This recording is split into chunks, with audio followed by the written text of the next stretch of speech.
Hi there, ये MGT613 production operation management की short lecture series का लेक्चर नंबर 18 है। इस लेसन के अंदर आपको मेन पॉइंट्स करवाए जाएंगे और ये स्लाइड्स भी आपसे शेयर की जाएंगी। तो इसमें सबसे पहले है process selection. So refer to the way an organisation, यानी कि वो तरीका जिसके ज़रिए एक ऑर्गेनाइजेशन चूज़ करती है प्रोड्यूस करना उसकी गुड्स या सर्विसेज।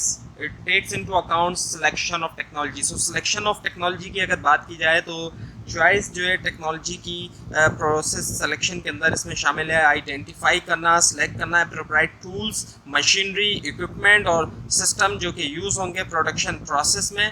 और उसके बाद फिर कैपेसिटी प्लानिंग। कैपेसिटी प्लानिंग जो है वो प्रोसेस है डिटरमाइन करने का जो लेवल है कैपेसिटी रिक्वायर्ड मीट करने के लिए एंटिसिपेटेड डिमांड ऑर्गेनाइजेशन की प्रोडक्ट्स या सर्विसेज के लिए। और उसके बाद फिर layout of facilities. Layout of facilities से मुराद जो है वो फिजिकल अरेंजमेंट है वर्क स्टेशन का, इक्विपमेंट, स्टोरेज एरियाज और सपोर्ट फंक्शन एक प्रोडक्शन फैसिलिटी के अंदर या फिर सर्विस सेटिंग। और उसके बाद है design of work system. Design of work system का जो है वो फोकस होता है स्ट्रक्चरिंग करने के ऊपर टास्क को, वर्क मेथड और processes within the organisation. और जो थर्ड पॉइंट यहाँ पे है प्रोसेस सिलेक्शन के हवाले से। सो प्रोसेस सिलेक्शन जो एक नेचुरल एक्सटेंशन है after the selection of new products और service, because once the organization decides on the offering it will provide. इसको ज़रूरत होती है कि डिटरमाइन करें कि कैसे प्रोड्यूस किया जाए या डिलीवर किया जाए उनको इफेक्टिवली। सो प्रोसेस सिलेक्शन के अंदर एक ऑर्गेनाइजेशन की प्रोसेस स्ट्रेटजी एनकम्पेस करती है डिसीजंस और choices made regarding the design और जो कॉन्फ़िगरेशन है उसकी प्रोडक्शन की या सर्विस प्रोसेसेस। सो अब यहाँ पर जो पहला है make or bye decision. So make or bye decision के अंदर शामिल है डिटरमाइन करना कि वेदर ऑर्गेनाइजेशन को प्रोड्यूस करना चाहिए सर्टेन कंपोनेंट्स या परफॉर्म करना चाहिए स्पेसिफिक एक्टिविटीज़ इन हाउस यानी कि बनाना, या फिर आउटसोर्स करना चाहिए उनको एक्सटर्नल सप्लायर को या फिर सर्विस प्रोवाइडर्स को। और कैपिटल इंटेंसिटी, इससे मुराद रेशियो होता है फिक्स एसेट टू लेबर का प्रोडक्शन प्रोसेस के अंदर। उसके बाद प्रोसेस फ्लेक्सिबिलिटी, ये जो है रिलेट करता है एबिलिटी को ऑर्गेनाइजेशन की प्रोडक्शन की या सर्विस प्रोसेसेस के अडेप्ट करें और रिकमेंडेट करें चेंजेस को डिमांड में, प्रोडक्ट वैरायटी या फिर process requirements. So reasons to make or buy, पहला जो है वो है available capacity.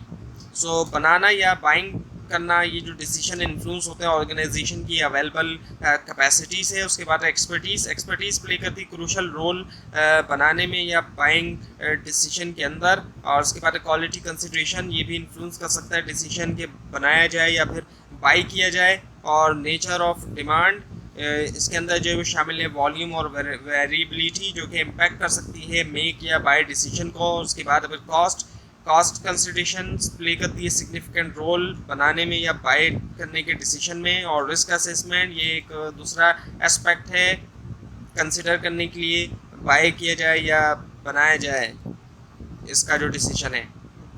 Types of operation में कंटिन्यूस प्रोसेसिंग है, इंटरमिटेंट प्रोसेसिंग और ऑटोमेशन है।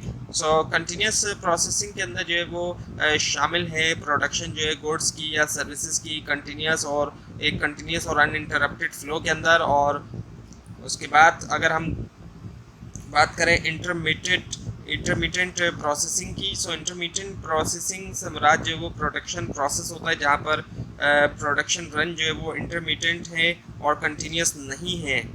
और इसी के अंदर बैच प्रोसेसिंग जो है, बैच प्रोसेसिंग के अंदर जो है वो शामिल है प्रोडक्शन जो है गुड्स की या सर्विसेज की एक स्पेसिफिक क्वांटिटीज़ में या फिर बैचेस में। और जॉब शॉप के बारे में जो है लिखा हुआ है। सो ये जो है टाइप है प्रोडक्शन सिस्टम का जहाँ पर प्रोडक्ट्स या सर्विस जो प्रोड्यूस्ड होती हैं बेस्ड ऑन जो स्पेसिफिक कस्टमर के ऑर्डर्स हैं या फिर इंडिविजुअल रिक्वायरमेंट्स हैं। और उसके बाद है फिर ऑटोमेशन के अंदर कंप्यूटर एडेड मैन्युफैक्चरिंग है सबसे पहले। और इसमें क्या होता है कि यूज़ किया जाता है कंप्यूटर सिस्टम का और सॉफ्टवेयर ताकि कंट्रोल किया जाए और मैनेज किया जाए मैन्युफैक्चरिंग प्रोसेस। और न्यूमेरिकली कंट्रोल्ड मशीन्स हैं। सो ये जो है मशीन इक्विप्ड होती हैं कंप्यूटर कंट्रोल सिस्टम के साथ जो कि ऑटोमेटिकली परफॉर्म कर सकती है ऑपरेशन, जो कि बेस करता है प्री प्रोग्राम इंस्ट्रक्शन के ऊपर। और उसके बाद रोबोट जो कि प्रोग्रामेबल मशीन है जो कि परफॉर्म कर सकते हैं टास्क और ऑटोमेटिकली या फिर मिनिमल ह्यूमन इंटरवेंशन के साथ, यानी कि बहुत कम ह्यूमन इंटरवेंशन होगा या फिर ऑटोमेटिकली परफॉर्म करेंगे। और मैन्युफैक्चरिंग सेल ये जो है सेल्फ कंटेंट प्रोडक्शन यूनिट है जो कि कंबाइन करता है डिफरेंट मशीन्स, इक्विपमेंट और रिसोर्सेज ताकि प्रोड्यूस करे एक स्पेसिफिक सेट जो प्रोडक्ट्स का या फिर कंपोनेंट्स। और फिर flexible manufacturing system. Flexible manufacturing system जो एक प्रोडक्शन सिस्टम है जो कि कंबाइन करता है कंप्यूटर कंट्रोल्ड मशीन्स, रोबोट्स और मटेरियल हैंडलिंग सिस्टम ताकि एनेबल करे प्रोडक्शन जो एक वाइड रेंज ऑफ प्रोडक्ट्स की मिनिमल सेटअप टाइम के साथ। So continuous and semi continuous processing एक सिस्टम जो कि प्रोड्यूस करता है हाईली यूनिफॉर्म प्रोडक्ट्स या फिर कंटिन्यूस सर्विसेज। अक्सर जो है वो परफॉर्म उसको किया जाता है, मशीन जो है उसको परफॉर्म करती है अक्सर।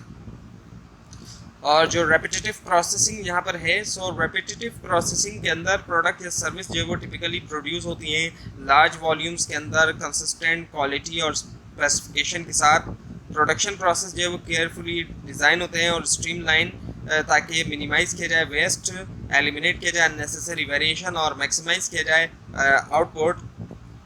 रेपिटेटिव प्रोसेसिंग जो है वो कॉमनली जो है वो फाउंड होती है, पाई जाती है इंडस्ट्रीज़ में जैसे कि automotive manufacturing, electronic assembly, food और बेवरेज प्रोडक्शन और कंज्यूमर गुड्स मैन्युफैक्चरिंग। सो रेपिटेटिव प्रोसेसिंग जो अप्रोच है अलाउ करती है ऑर्गेनाइजेशन को कि अचीव करे economies of scale. So now the intermittent processing एक सिस्टम जो कि रेंडर करता है यूनिट या फिर स्मॉल लॉट प्रोडक्शन या सर्विस वेरिंग स्पेसिफिकेशन के साथ कस्टमर की नीड के मुताबिक।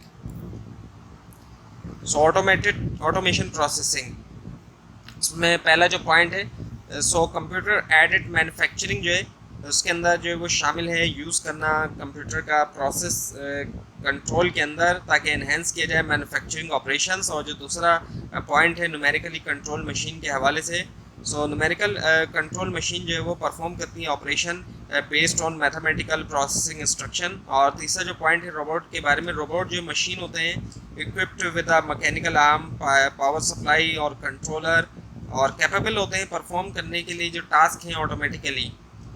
सो flexible automation manufacturing cell. Manufacturing cell जो है वो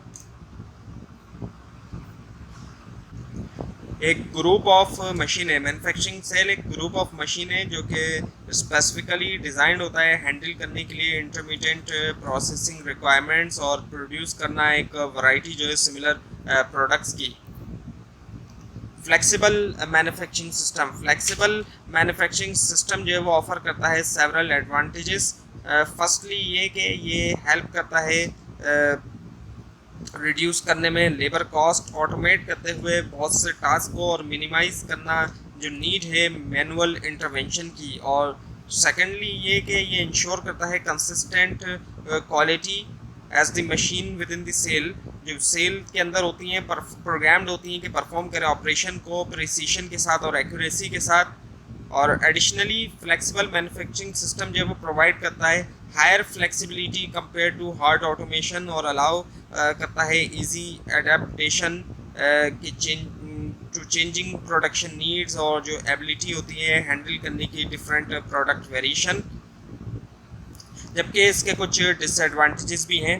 इम्प्लीमेंटेशन जो होती है इन सिस्टम्स की टिपिकली जो है वो रिक्वायर करती है लॉन्गर प्लानिंग और डेवलपमेंट टाइम।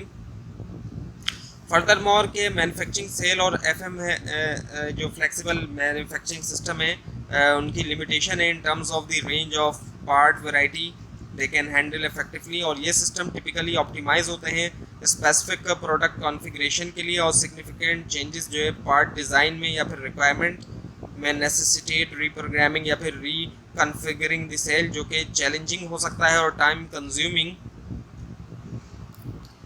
तो ये थी आज की वीडियो। आपको अगर इस बारे में कोई क्वेश्चन है नीचे कमेंट कीजिए, इसके अंदर कोई मिस्टेक दिखाई दे वो भी जरूर हाईलाइट कीजिए। स्लाइड्स नीचे डिस्क्रिप्शन बॉक्स में दिए गए लिंक्स हासिल कर सकते हैं, लेकिन अगर आपको लिंक ना दिखाई दे इसलिए हम नीचे कमेंट कीजिए। और इस पूरी सीरीज को देखने के लिए इस चैनल को सब्सक्राइब कीजिए, बेल आइकन के ऊपर क्लिक कीजिए। Thanks for watching this video and best of luck for your exams.